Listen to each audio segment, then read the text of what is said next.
This passage in St. Luke's Gospel has become one of my favorite over the last few months. I've had an opportunity to preach on it several times, and I tend to take Martha's side, and I've said before, I think she gets a bum rap, and is so closely identified with this anxiety and complaining instead of the faith and the dutifulness of Martha.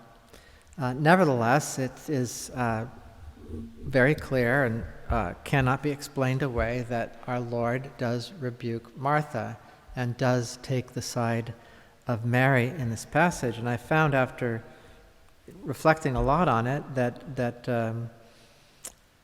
there's a lot there. There's a lot of levels and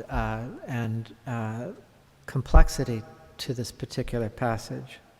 And one that recently occurred to me as I was trying to prepare for this homily and doing some reading from other preachers. It's interesting the way that Mary complains, because she, of course, doesn't go straight to Mary and say, "Get up and help me. You know, I'm all by myself and I can't get all this done without your help." She goes to our Lord in Mary's hearing, and for all we know, it could have been in the hearing of other people as well. And she actually not only blames her sister, but she blames our Lord. She says to our Lord, "Do you not care? Aren't you concerned at all that my sister has left me by myself to do the serving?" And this way of approaching the problem that she's confronting or that she's experiencing is a kind of, a passive-aggressive way of doing it. Instead of, like I say, going privately to Mary, or on the other hand, if she really blamed our Lord for this, then being frank about it with him privately and asking him why he would behave in such a way. And I think maybe this is part of what our Lord is addressing when he rebukes Martha.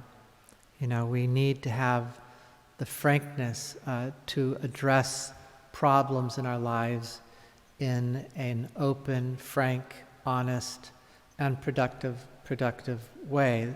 Generally, passive aggressiveness or transferring blame onto other people, when in reality, there's a whole bunch of other stuff that's making us upset, is never productive.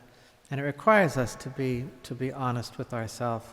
And in the context of what we read about today with Martha and Mary, it requires us to be honest with ourselves about our relationship with the Lord. And if we do blame him, and sometimes we do blame God, we blame God for not making the world right. We blame God for things getting worse in the world. We blame God for the choices that other people make. And if that's really the way we feel, we need to be frank with God in our prayer about it, but also be open to hear perhaps what we don't want to hear. And it could have been that our Lord would have said something similar to Martha if she had confronted him privately, but there would have been this direct, honest, and intimate dialogue between them. And if we are willing to present ourselves honestly and openly to the Lord in our prayers and in confession, then we run a better chance of being disposed to hear what the Lord has to say. The anxiety and the worry will not be in the way, because we have done the best thing possible by being open, honest, frank, direct, and intimate and private. Instead of airing the dirty laundry out in front of everybody, we go to the people who can make a difference. We go to the people that can actually change things.